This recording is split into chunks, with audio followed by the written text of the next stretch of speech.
I was sitting quietly at my nephew's birthday when my 6-year-old tugged my sleeve and whispered, "Daddy, Grandma told everyone here that you're not my real dad." For a second, I honestly thought I misheard him.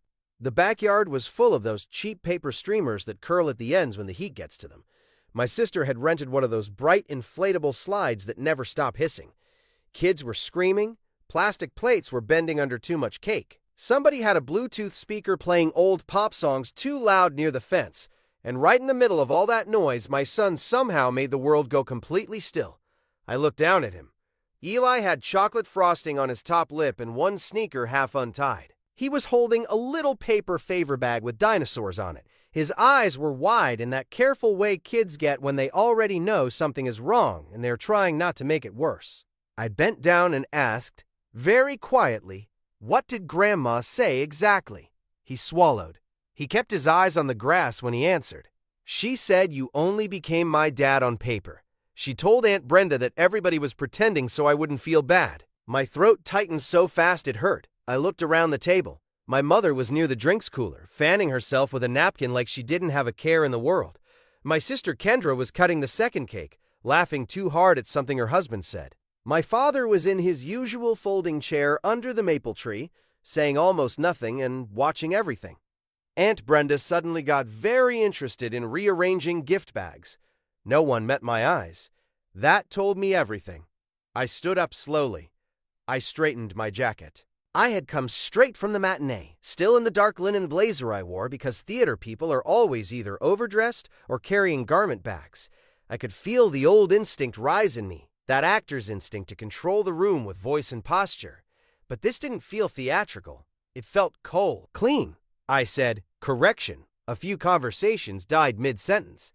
I reached into the leather folder I'd brought in from the car and put a single document on the patio table between the sweating lemonade pitcher and the unopened stack of napkins.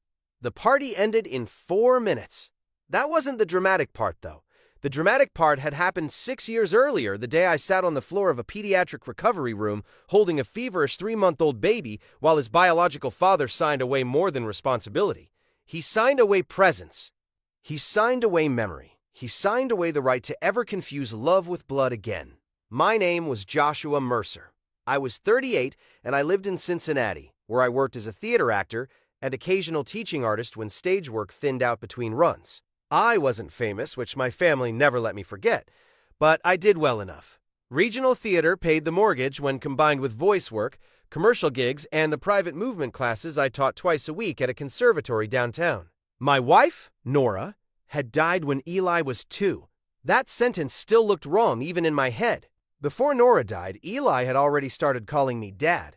I had been there from the time he was an infant, through ear infections, sleep regressions, speech therapy, dinosaur pajamas, and the weird phase where he ate only beige food. His biological father had drifted in and out just enough to make paperwork annoying and hope dangerous. After Nora died, he disappeared completely until it was time to sign documents that meant he never had to be asked for anything again.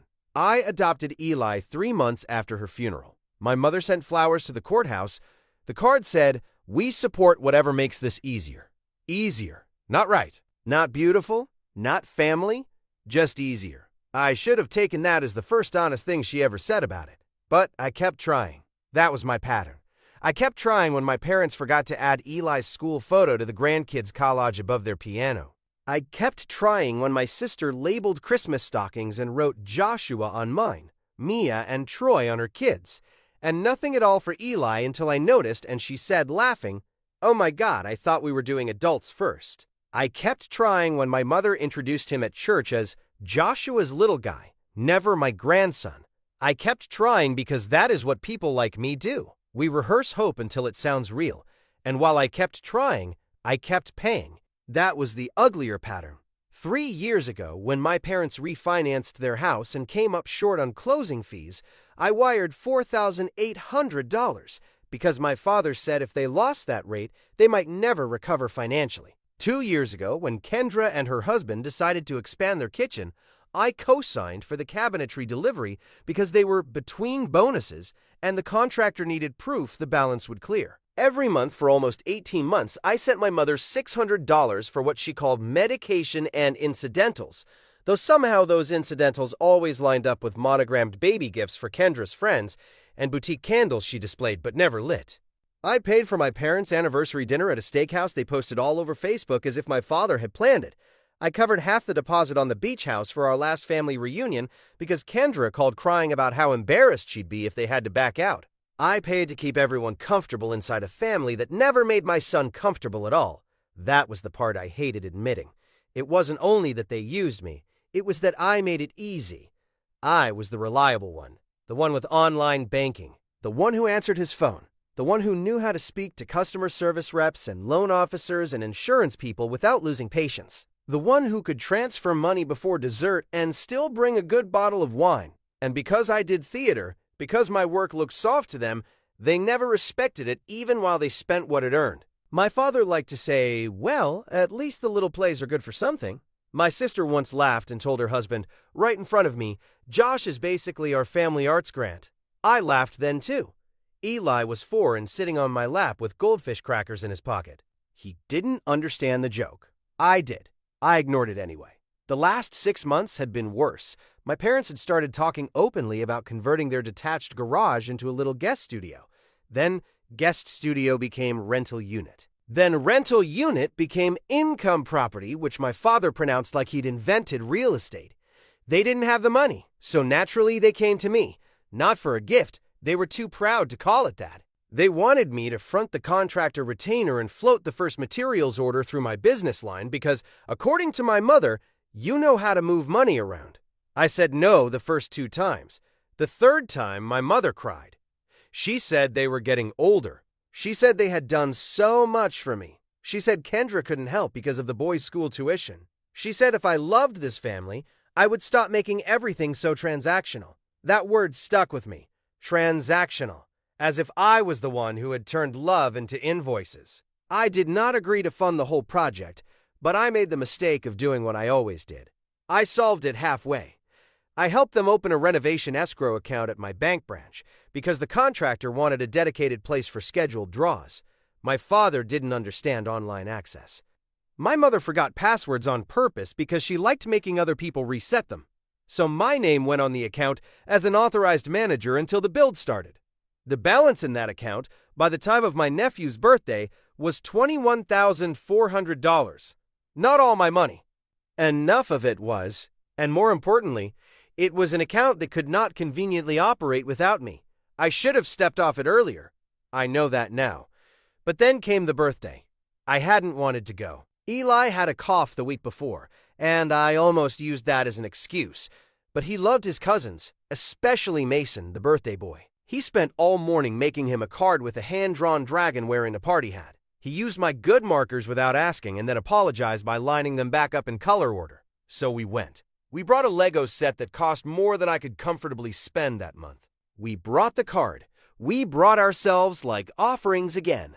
At first it looked normal. Kendra hugged me with one arm and kissed the air near my cheek. My mother called from the deck. Joshua, the ice is melting. Can you grab more from inside? Not hello. Not let me see Eli. Ice. My father nodded at me from his chair. Eli ran toward the other kids with that hopeful little bounce he got whenever he thought today might be the day he got folded in naturally, instead of tolerated politely. For about an hour, I let myself believe maybe I was being paranoid. Then I noticed small things. Goodie bags had names on them. Eli's did not. The kids were being lined up for a cousin photo.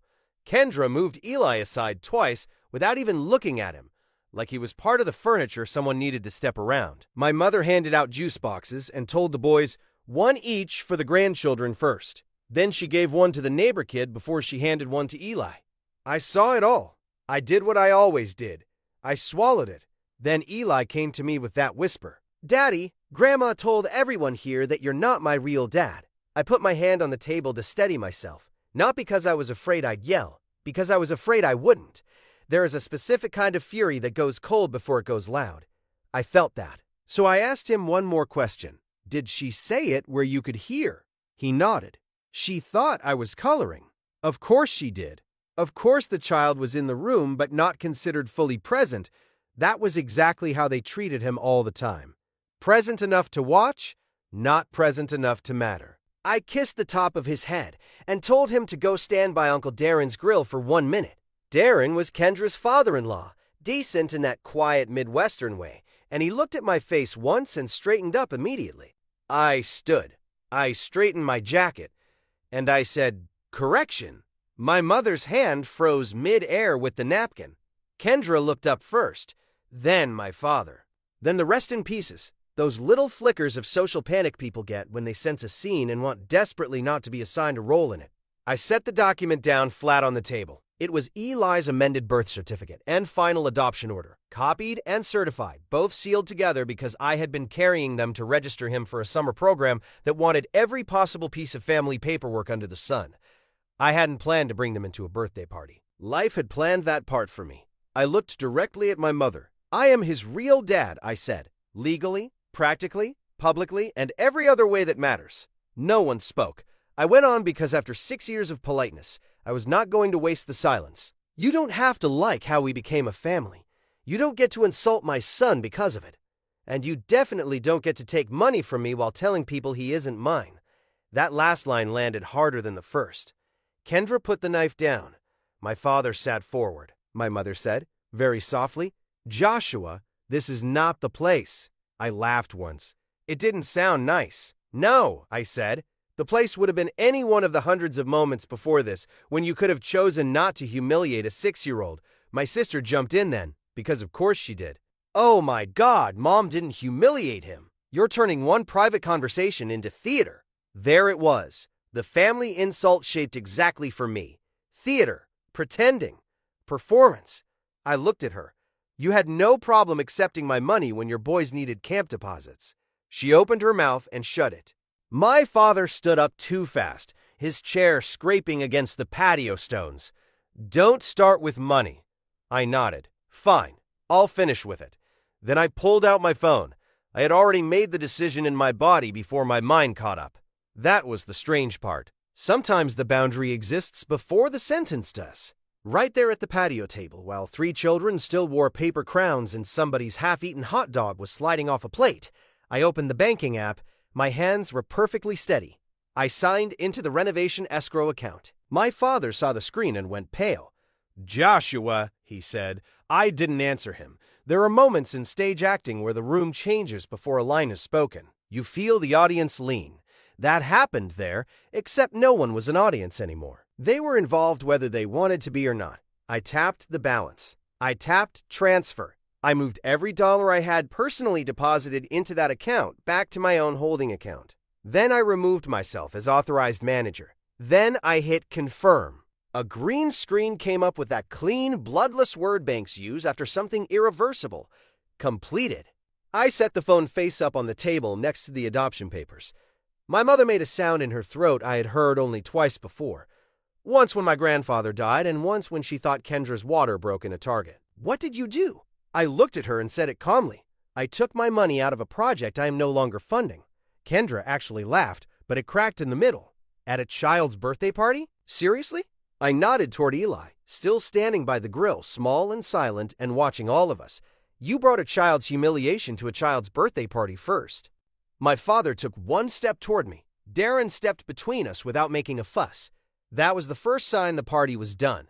The second sign was Mason starting to cry because children can feel adult collapse before adults admit it's happening. The third sign was Kendra's mother quietly collecting purses from under chairs. My mother hissed, "You can't just destroy a family project." I said, "I won't fund a family my child is not part of." Then I picked up the certified papers, slid them back into the folder, and held out my hand for Eli. He came immediately. His little hand felt damp and trembling in mine. On the way out, he remembered Mason's card. He turned back, walked to the gift table, and set the dragon card down carefully on top of the presents. That almost broke me more than anything else. He still had manners for people who had none for him. We got to the car. I buckled him in. He asked only one question. "Are you still my dad?" I shut the door, leaned one forearm against the roof of the car, and breathed through the kind of pain that feels old and new at the same time. Then I got in, turned to face him, and said, "Eli, I was your dad when I learned how to warm bottles without making a mess. I was your dad when you threw up on my only tuxedo shirt before a fundraiser. I was your dad when you had pneumonia. I was your dad when you learned to read. A judge signed papers because the law needed catching up. I didn't. He looked at me for a second. Then he nodded like that made complete sense. Kids understand truth faster than adults do. By the time I got home, I had 11 missed calls. By bedtime, 23. My mother left a voicemail saying I was unstable. My father left one saying I had stolen from them. Kendra sent 6 texts in a row, each one trying a different angle. First outrage, then guilt, then logistics, then blame. Then that old favorite, you're letting grief make you irrational. That one sat on my screen a long time. People always try to drag your dead into an argument when they are losing. I did not reply that night. I made Eli macaroni because he wouldn't touch the leftover pasta salad we brought home. We sat at the kitchen table in our socks. He asked if Grandma was mad. I told him yes. He asked if he had done something bad. I told him absolutely not. Then he pushed his bowl away halfway through and said, I don't want to go there anymore. So simple, so clear. The sentence I had been circling for years came out of a 6-year-old without effort. I tucked him into bed with 3 stuffed animals and the glow-in-the-dark stars Nora had stuck on his ceiling before she got sick. After he fell asleep, I went downstairs and did the rest properly. One move. Cleanly finished. I drafted a short email to the contractor and copied my father. I wrote that as of today, I was no longer participating in or guaranteeing any part of the garage conversion project, and all future questions, access requests, and payment issues should be directed solely to the property owners. Then I attached the bank confirmation. Then I sent it. That was the boundary. No threats, no screaming, no speech, just records. At 7:12 the next morning, my parents were on my porch. My mother still wore her hair set from the party, flattened on one side from sleep. My father had on yesterday's polo under a zip-up sweatshirt like he dressed in the dark and chose in anger over buttons. I opened the door but didn't invite them in. My mother started immediately. How could you do that publicly? I said, you can speak to me or leave. You cannot do both. That startled her into silence. My father tried next. We had materials scheduled. You should have thought about that before insulting my son. My mother snapped, I did not insult him. I told the truth. There it was. Finally, the clean, ugly thing. I held the door frame a little tighter and said, then hear mine. Eli is my son. I am not your backup bank. You are off my accounts, and you are out of my business. My father looked past me into the hall. Where is he? Inside. We need to explain this to him. I almost smiled. No, you need to explain yourselves to yourselves. My mother changed tactics. She always did when brute force didn't work. Tears came fast, neat as stage rain. We are your parents, Joshua. I said, yes, and for years I paid like I owed interest on that fact. My father muttered, unbelievable. I nodded. That's one word for it. Then I closed the door. They stood there another minute. I know because I watched the frosted side panel darken and brighten with their shapes before they finally left. The texts got uglier after that. Aunt Brenda told me I was overreacting. Kendra said the boys' school year was starting and now the garage apartment wouldn't be done in time for the tenant they were counting on. My mother wrote, blood should matter to you more than paperwork.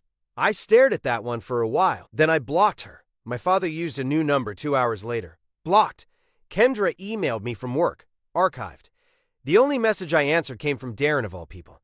He wrote, for what it's worth, what your mother said was cruel. Mason was asking why Eli left. We're telling him the truth in an age-appropriate way.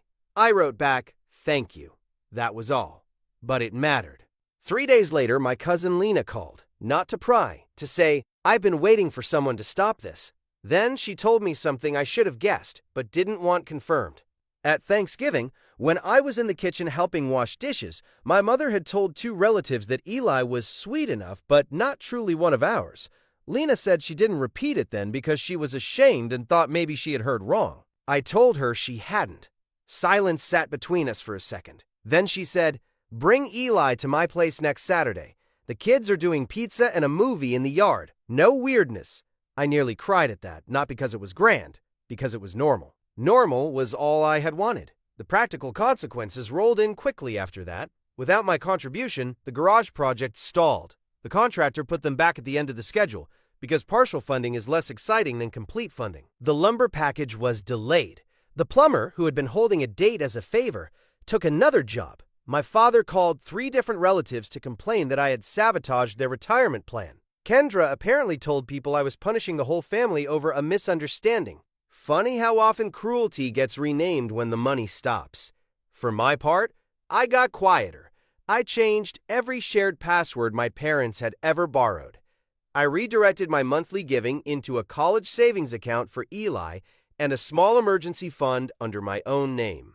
I did not announce that to anyone. It was not a performance. It was maintenance. A week after the party, I found Eli sitting at the dining room table with crayons spread everywhere. He was drawing our house, not my parents' house. Ours. Small blue house. Front steps. Marigolds in the planter Nora loved. Me in a ridiculous green sweater because he said I wore that one too much. Him on the porch holding a paper crown. No grandparents, no cousins, just us. I asked what he was making. He said, "A real family picture." I had to turn away for a second under the excuse of checking the kettle. That Saturday, we went to Lena's. Her backyard had string lights and folding chairs and one of those cheap projectors that makes every movie look a little haunted around the edges. The kids ate too much pizza. Someone spilled orange soda. Eli laughed so hard at a dog in the movie that he snorted and then covered his mouth in embarrassment. Lena's teenage daughter handed him a blanket without making it a big deal. At one point, I looked across the yard and realized no one there was performing kindness. They were just doing it. I had forgotten the difference. September turned into October. My parents kept trying side doors after I closed the front one. Cards in the mail with no apology inside. A church friend calling to say my mother was heartbroken. An uncle suggesting family counseling as if this had happened in a vacuum and not as the natural result of years of choices. Every time I gave the same answer, "I won't fund a family my child isn't part of." The sentence stayed useful because it was true. That was the thing I learned too late and then all at once. Boundaries do not need variety. They need repetition. In November, I got one last message from my father. Not angry this time, just brief. "The garage project is suspended. Your mother is taking it hard." I read it twice. Then I put the phone down. I did not answer. There are some losses people need to sit beside without being rescued from them. By December, we make new plans. No big family Christmas. No trying again. No strategic optimism. Just our house. Lena and her girls came over Christmas Eve with lasagna in foil pans and a paper bag full of cookies that looked store-bought but weren't.